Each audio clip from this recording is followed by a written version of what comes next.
नवनीत राणा को जैसा मुसलमान तो लेंगे नहीं हिसाब से वोट। क्यों नहीं देंगे? अभी दोनों में इसमें वो डिवाइडर हो जा रहा है ना। एक तो नवनीत अपने बच्चों कड़ू है हाँ। और बड़वंत वानखड़े है। मतलब नवनीत राणा को वोट्स न मिलने का कारण ये हो सकता है क्या कि वो भाजपा के टिकट पर खड़ी है? इसलिए अचलपूर हा जो क्षेत्र आहे हा गरिबीमधून समजा निघालेला आहे. इथं काही उद्योग नाही, काही नाही. एक मिल होता तोही बंद पडलेला आहे. केंद्र सरकार राज्य सरकार काहीच करत नाही आहे. तर आम्हाला एक नेता असा पाहिजे की जो आमची जे आवाज आहे किंवा आमचे जे बेरोजगार युवक आहे, मी स्वतः बेरोजगार आहे, त्यासाठी काहीतरी इथं उद्योग आला पाहिजे. हर तरह के विकास के लिए बीजेपी नीचे से ऊपर तक होना, राणा हमको वैसे भी होना या बीजेपी से जो भी रहता उम्मीदवार हमको होना, और हमको ही नहीं होना, सब आम जनता की सबकी सहमति है और बिल्कुल 100% बीजेपी शिवर है यहाँ पे. असा खासदार आपल्याला निवडून द्यावा लागेल ज्याचा काही अनुभव आहे, ज्याला काही संसदेच्या प्रणालीची जाण आहे, अशा व्यक्तीला आपल्याला निवडून द्यावं लागेल. नमस्कार मंडळी, मी सुषमा कोठीकर, अमरावती मंडल न्यूज मध्ये तुम्हा सर्वांचं हार्दिक हार्दिक स्वागत करते. लोकसभा निवडणूक 2024 आता मोठ्या रंगतदार वळणावर आहेत. जनतेच्या मनामधला उमेदवार आपल्याला समजून घ्यायचा आहे, म्हणून आपण आलो आहे जनतेच्या मधात रस्त्यावर. जनमत रस्त्यावर. इथे हा ताई आहेत. नमस्कार ताई, तुमचं नाव? संगीता इंगळे. अमरावतीच्या लोकसभा निवडणुकीबद्दल तुम्हाला काय माहिती आहे? माहिती तर आता जास्त नवनीत राणाच आहे. आमच्या तुमच्या पसंतीचा उमेदवार कोण आहे? नवनीत राणाच आहे. का बरं नवनीत राणा? कारण त्या जेव्हाही काही करते ना, काही ना काही करते. जे काही बाकीचे आले निवडून त्यांना आजपर्यंत काहीच नाही केलं. जे नवनीत राणा आहे ते येते ना, काही ना काही गरिबासाठी करतेस. बरं, त्यांनी गोरगरिबांसाठी काय केलंय तुमच्या दृष्टीने? कोणाला काही पैशाची मदत, ज्यांना अडचण असले काही देते, त्यांना किराणा वगैरे पैशातल्याची काही ना काही त्यांच्या चौकशीनं काही ना काही देते. म्हणजे बाकीच्या लोकांचे त्यांच्यावर आरोप आहे की किराणा वाटून लोकांचे मतं घेतात. याच्याबद्दल तुमचं काय म्हणणं आहे? असं काही तर नाही आहे. आपलं तर काही नाही बा, आपल्याला देते ते आपल्याला तेच आहे. यामध्ये कोण सक्सेस होईल ते हे काही अजून निश्चितपणे काही फिक्स नाही आहे. लढत म्हणजे परफेक्टली म्हणजे कोणत्या उमेदवाराचा आहे हे सांगता येत नाही सध्या तरी. मला सांगा, तुमच्या पसंतीचा उमेदवार कोण आहे? पसंतीचा उमेदवार आता काँग्रेसले बीजेपीला तर तसे नाकारूनच राहिले लोक. म्हणजे सुरुवातपासून आता त्यांच्याच ताब्यात असल्यासारखं आहे का नाही. तर आता याच्यात काय होते तर कोणाच्या मनातलं सांगता नाही येत ना सध्या. तुमच्या पण आपल्या माझ्या मनातलं म्हणजे मत आपण कोणाला देऊ हे पण नाही सांगता येत ना सांगता निश्चितपणे. येत नाही, पण आपण तुमच्या मनामधलं हे जे 4 उमेदवार आहे, तुम्ही चौरंगी लढत म्हणता, याच्यापैकी कोणत्या उमेदवाराला तुम्ही पसंतीचा क्रम द्याल? कोण आहे तुमच्या 1 नंबरवर? 1 नंबरवर आता सांगता येत नाही सध्या. अजून माहोल बदलायला वेळ आहे ना मॅडम. वेळ आहे ना अजून. निवडणुकीच्या अगोदरल्या दिवसापर्यंत निश्चितपणे सांगताच येत नाही काय होईल म्हणून. का बरं आनंदराज आंबेडकर? चला बा, एक दलित चेहरा असल्यामुळं दलित चेहरा. पण बाकीचे पण तर SC कॅटेगरी मधूनच आलेले आहेत, तर त्याच्याबद्दल काय? शेवटी किती झालं तर समजा ते काँग्रेसमध्ये येतात. हा, त्याच्या पुढं आम्ही आनंदराज आंबेडकर आहे त्याच्या पाठीशी ना. तुम्हाला असं वाटत नाही का की आनंदराज आंबेडकर आपल्या अमरावतीमध्ये खूप उशिरा आले म्हणून? हे तसं नाही म्हणा, पण ते आता कसं आहे, दलित चेहरा असल्यामुळे आम्ही त्याच्या पाठीशी ना, आणि आंबेडकरचे नातू असल्यामुळं नवनीत राणा का बरं नवनीत राणा? ते सगळं करताय आणि मदत पण करत आहे. सेवा किंवा ते जॉब साठी अजून त्यांचं कार्य चालू आहे. त्यामुळं पण लोकांचे तर त्यांच्यावर आरोप आहे की त्यांनी विकासाचे अमरावती जिल्ह्यात कोणतेच कामं केले नाही. याच्याबद्दल तुमचं काय मत आहे? हे मी नाही बोलू शकत. उमेदवारांच्या चर्चेमध्ये सगळ्यात मोठं नाव म्हणजे नवनीत राणांचं आहे, आणि दुसरे आहेत ते बळवंतराव वानखडे त्यांचं आहे. दोघांमध्ये सगळ्यात मोठी फाईट होणार आहे. तुमच्या पसंतीचा उमेदवार कोण असेल या निवडणुकीमधला? जोही या अमरावती शहराचा विकास करेल आणि विकासासंबंधीची जी कामं सध्या सुरू आहेत मोठ्या प्रमाणात, तर ती जर त्याला आपल्या अमरावती शहराचं काही भलं करायचं असेल कोणालाही, तर असा खासदार आपल्याला निवडून द्यावा लागेल ज्याचा काही अनुभव आहे, ज्याला काही संसदेच्या प्रणालीची जाण आहे, अशा व्यक्तीला आपल्याला निवडून द्यावं लागेल. तुमचा मग पसंतीक्रम कुणाला असणार आहे या सगळ्या निवडणुकीत? आता याच्यात अनुभवी जो असेल त्यालाच आमचा पसंती राहील. याच्यामध्ये. आता बघा अनुभव म्हणाल तुम्ही तर अनुभवी बलवंतजी वानखेडे सुद्धा आहेत, ते एका विधानसभेचे आमदार आहेत आणि प्रहारचे जे दिनेश बुब आहेत त्यांना सुद्धा खूप वर्षापासूनचा महानगरपालिकेचा अनुभव आहे. शिवाय त्यांनी आमदारकीची निवडणूक पण लढवली होती आणि नवनीत राणा आहे तर त्या खासदार आहेतच. तर या तिघांपैकी अनुभवाच्या ह्याच्यावर तुम्ही कुणाला पसंतीक्रम देणार? खासदार जर आता त्याच्याबद्दल तुम्ही म्हणाल अनुभवाच्या हिशोबाने म्हणाल तर पहिल्यांदा नवनीत राणा उभ्या होत्या, त्यावेळेस त्या पडल्या होत्या. त्यानंतर अपक्ष म्हणून त्या निवडून आल्या आणि संसदेमध्ये होत्या, तर टचमध्ये त्या पण होत्या आणि त्यांचं जे संसदेमधलं जे एकंदरीत कार्य आहे ते चांगलं वाटतं आणि अभ्यासूपणा त्यांच्यामध्ये आहे आणि लोकांसाठी इझिली अवेलेबल आहेत. तर त्याच्यामुळे नवनीत राणांना आम्ही जास्त प्रिफर करू. कौन सा उम्मीदवार आपके पसंद का है? भाभी जी, भाभी जी मतलब नवनीत राणा, क्यों लेकिन वही क्यों? बिकॉज उनका वर्क हमें पसंद है. वो टैलेंटेड है, उनकी टॉकिंग स्किल्स और बहुत सी बातें उनमें जो दूसरों में क्वालिटीज देखने नहीं मिलती है. लेकिन अभी तो ये लोग बोल रहे हैं कि कांग्रेस का जो उम्मीदवार है वो भूमिपुत्र है, बहुत सामान्य नागरिक है, इनकी लड़ाई जनशक्ति विरुद्ध धनशक्ति की है. तो इसमें आप नवनीत जी को कहाँ देखते हैं? मैम, नवनीत जी जो है वो सबको एक समान लेकर चलने वाले. अदर जो कांग्रेस है वो रिलीजन से रिलेटेड काम कर रहे हैं, यानी एक रिलीजन को टारगेट कर रहे हैं. गाव कोणतं तुमचं? कारंजा बैरम, अमरावती जिल्ह्यात येतं. अमरावती जिल्हा. लोकसभेत अमरावतीत येतं. अमरावती लोक. बरं तुमच्या गावामध्ये कुठल्या पक्षाची हवा जास्त प्रमाणामध्ये चालू आहे? इथल्या काँग्रेस आणि बीजेपी काँग्रेस आणि बीजेपी. आणि प्रहारचे बच्चू कडू त्यांचा यांचा आहे 30%, 30%, 25%. 25%. मला सांगा की तुमच्या पसंतीचा उमेदवार कोण असेल या निवडणुकीमधला? नवनीत राणा. का बरं नवनीत राणा? कारण की भाजपचं हे आहे, भाजपनं विकास झालेला आहे. भाजपच्या चिन्हावर आहे म्हणून. समजा नवनीत राणाला भाजपचं चिन्ह नसतं तर मग काय केलं असतं? मग बच्चू कडूला आपलं प्रहारला मारलं. प्रहारला गेलं असतं. बरं बच्चू कडूने काही विकास केलाय का तुमच्या गावाकडे? हा केला आहे, पुष्कळ केला आहे. आणि नवनीत राणा यांनी? नवनीत राणांनी पण केला आहे. नवनीत राणांनी पण केलाय. खूप खूप धन्यवाद दादा तुमचे. आमच्या लोकसभामध्ये अमरावती जिल्ह्यामध्ये सर्वात जास्त काम करणारे एक नवनीत राणा आणि आमदार क्षेत्रामध्ये काम करणारे बच्चूभाऊ कडू यांनी दोघांनी पण खूप चांगले काम केलेले आहे. पण आम्ही नरेंद्र मोदीला पाहून आणि नवनीत राणाला यावेळेस विजयी करणार आहोत. नवनीत राणांना फक्त मोदीमुळे तुम्ही निवडून देणार आहे? वैयक्तिक राणांचं काम पण त्यांचं तेवढं आहे. आज त्यांच्या प्रमाणामध्ये हिंदुत्व त्यांनी आणखीन जागवलेलं आहे आणि जे ते जय श्रीरामचे नारे मारत आहेत त्याच्यामध्ये आम्ही खूप त्यांचे आभार मानतो की जे त्यांनी आपल्या एका आपल्या अमरावती जिल्ह्याला नवीन चेहरा दाखवलेला आहे. दादा नमस्कार. नमस्कार. गाव कोणतं तुमचं? परतवाडा. प्रॉपर परतवाडा. तुमच्या मते तुमच्या पसंतीचा उमेदवार कोण आहे या इलेक्शनमध्ये? ताई.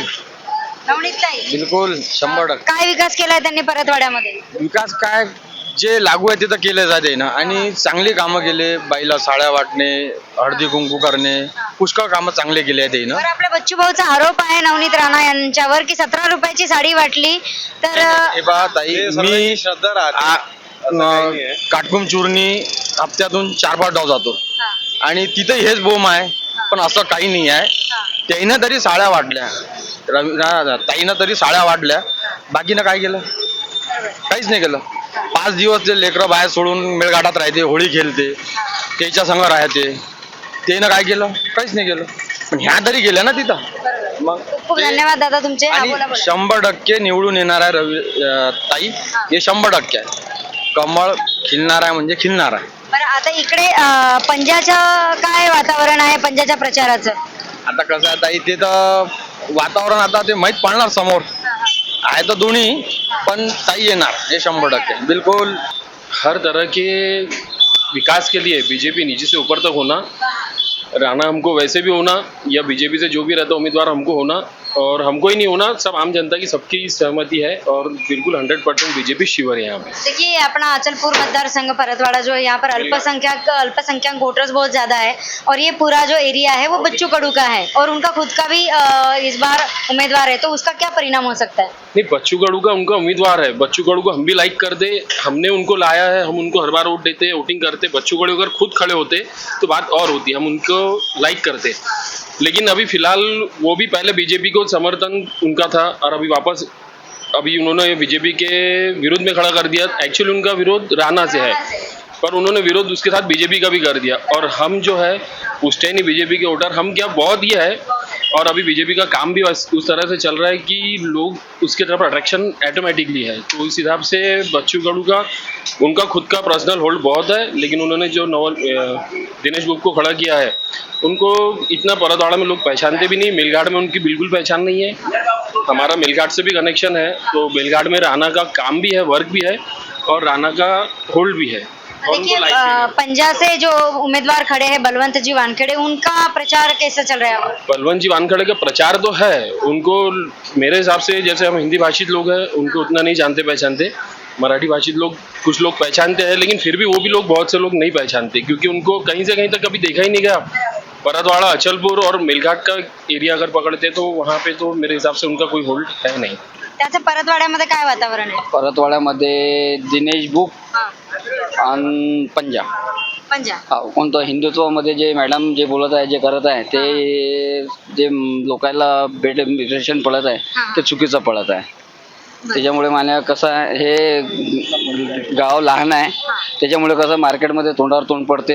कोणासाठी का हिंदुत्व हे नाही आहे का हिंदुत्व सर्वांसाठी आहे, पण असं एवढं शरीरामध्ये जाऊन म्हणजे हिंदुत्व दाखवायचं याच्यामध्ये बेड इम्प्रेशन पडत आहे आणि याच्यामुळे राष्ट्रवादीचा पाठिंबा घेऊन मॅडम उभी होती इलेक्शनमध्ये. आणि आता कसं झालं त्या पिरियडमध्ये अजित दादाला शरद पवारला सर्वांना चांगलं म्हणत होते, पण आताच्या कंडिशनमध्ये असं आहे का आता मोदी साहेबाला हवा म्हणते मोदी साहेब 400% पर्यंत येणारच आहे, पण कसं आहे म्हणजे घरचा चुला विजून दुसऱ्याचा चुला जाळत आहे त्याबद्दल म्हणजे काही हे नाही आहे, म्हणजे काय म्हटलं जाईल त्याला तत्वच नाही आहे ते काय आहे. म्हणजे त्यांनी स्वतःचा युवा स्वाभिमान सोडल्यामुळे तुमची नाराजी आहे? हा नाराजी आहे. बरं, नवनीत राणा यांनी काय विकास कामे केली परतवाडा शहरासाठी? काहीच नाही मॅडम, आता आम्ही हातमजुरी करणारा माणसं.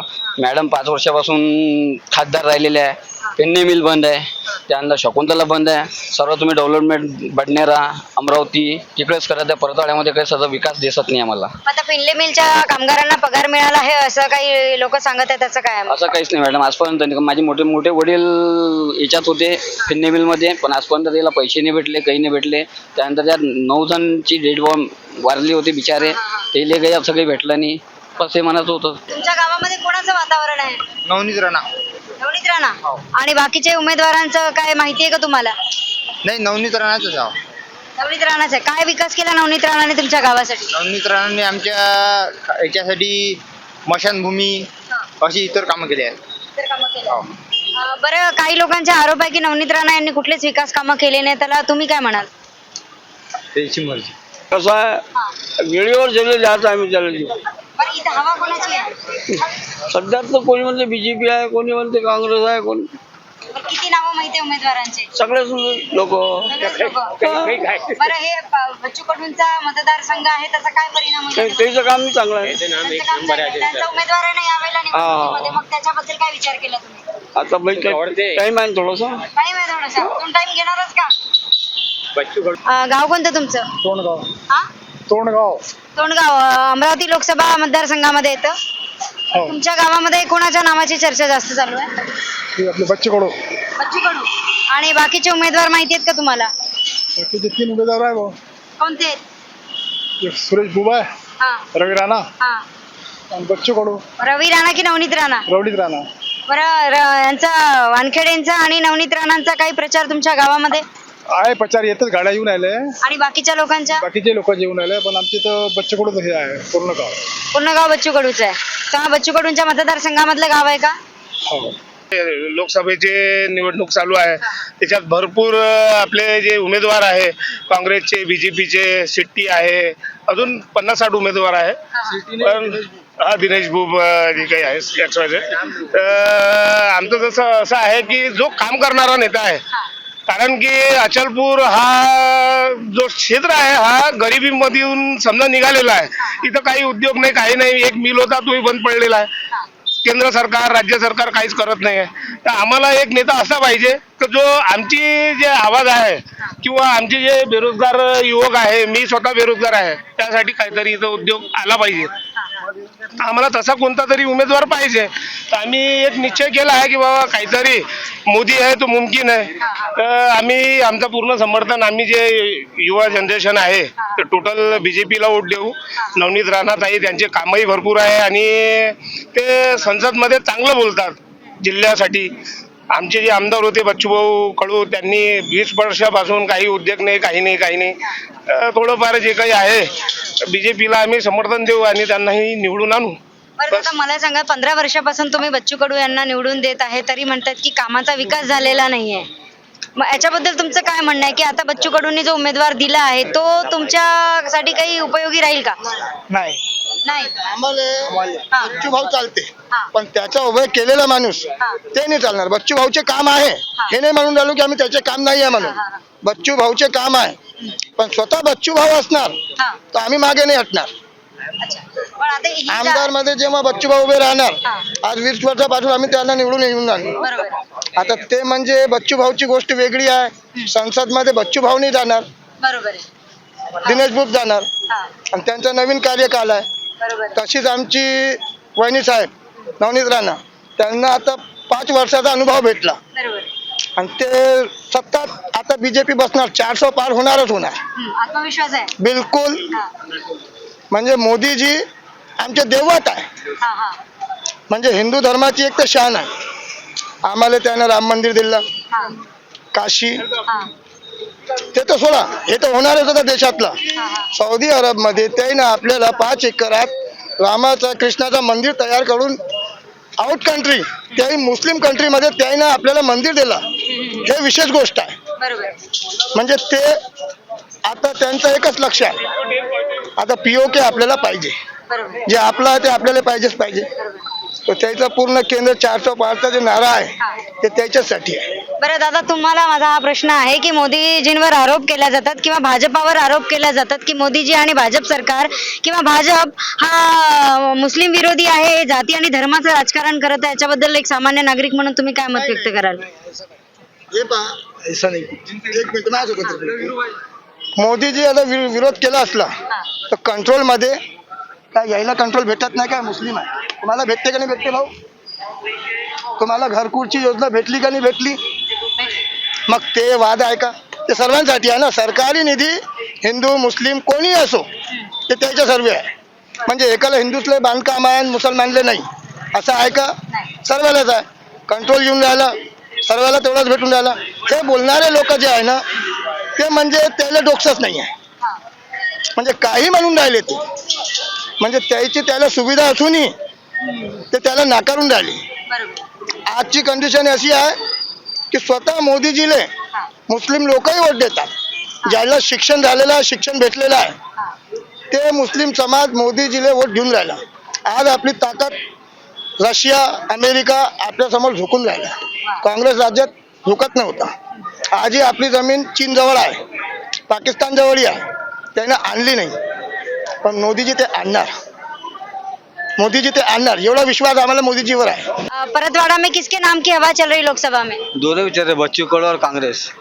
और नवनीत राणा नवनीत राणा को जैसा मुसलमान तो चल देंगे नहीं हिसाब से वोट. क्यों नहीं देंगे? अभी दोनों भी इसमें डिवाइडर हो जा रहा है ना. एक तो नवनीत अपने बच्चू कडू है और बलवंत वानखड़े है. मतलब नवनीत राणा को वोट्स न मिलने का कारण ये हो सकता है क्या कि वो भाजपा के टिकट पर खड़ी है? इसलिए मतलब जो कांग्रेस के लोग बोलते हैं कि अल्पसंख्यक मत हमारा वोट बैंक है, तो ऐसा कुछ नहीं. 5%. पण जैसा अभी बच्चू कडू भाऊ ने जो सीट ऊपर करे हो उसमें समझे कि नहीं 20 से 25% वोट मुसलमान का कहते बच्चू कडू को जाएंगे. कोणाची हवा जास्त आहे? आता तिन्ही एकदम खूप टक्कर मध्ये आहे. तिन्ही खूप टक्कर मध्ये आहे. 3 पैकी कोणी एक येईल. 3 पैकी कोणी एक येईल? मग तुमचं मत कुणाच्या बाजूने राहील? माझं मत तर बीजेपीच्या बद्दल आहे. बीजेपीच्या वरती सरकार बीजेपीची आहे. सरकारचे एकूण आहे मॅडम, मोदी सरकारचं एकूण ज्याचा सत्कार पूर्ण देशातले बाहेर देशातले लोक करून राहिले त्याच्या एकूण आम्ही. त्यांच्याकडून तुम्ही बिलकुल बरोबर आहे. जरा खूप खूप धन्यवाद काका तुमचे. हमारे को देश बचाना है, देश का देश में क्या आतंकवादी खत्म करना है, देश को सुरक्षित बनाना है, तो हम मोदी को ही लाएंगे चुन के 400 पार अब की बार.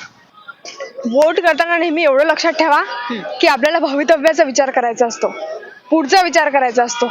आज तुम्हाला माहिती आहे परिस्थिती काय आहे. मी असं बोलू इच्छित नाही, पण प्रत्येकाच्या याच्यानुसार माहिती आहे व्यवस्थित. तरीही वोट देताना एवढं मात्र लक्षात घ्या की आपल्याला फक्त आजचा विचार करायचा नाही, आपल्या भविष्यातल्या पिढीचा पण विचार करायचा आहे, येणाऱ्या पिढीचा विचार करायचा आहे. मी एक युवा आहे, आणि मला माहिती आहे एक्झॅक्टली प्रॉब्लेम्स कुठल्या आहेत. धर्माचा कसा धर्म हा एक भाग असतो, पॉलिटिक्सचा पण एक भाग असतो, पण महत्त्वाचा ज्या मुद्दा आहे तो आहे बेरोजगारी, त्यानंतर गरिबी. तर ह्या सगळ्या पॉईंट ऑफ व्ह्यूजला लक्षात घेऊनच आपलं मत द्या आणि आपल्या देशात जी लोकशाही आहे ती अशीच नेहमी राहो हा विचार करूनच पुढचा तुमचा मत द्या.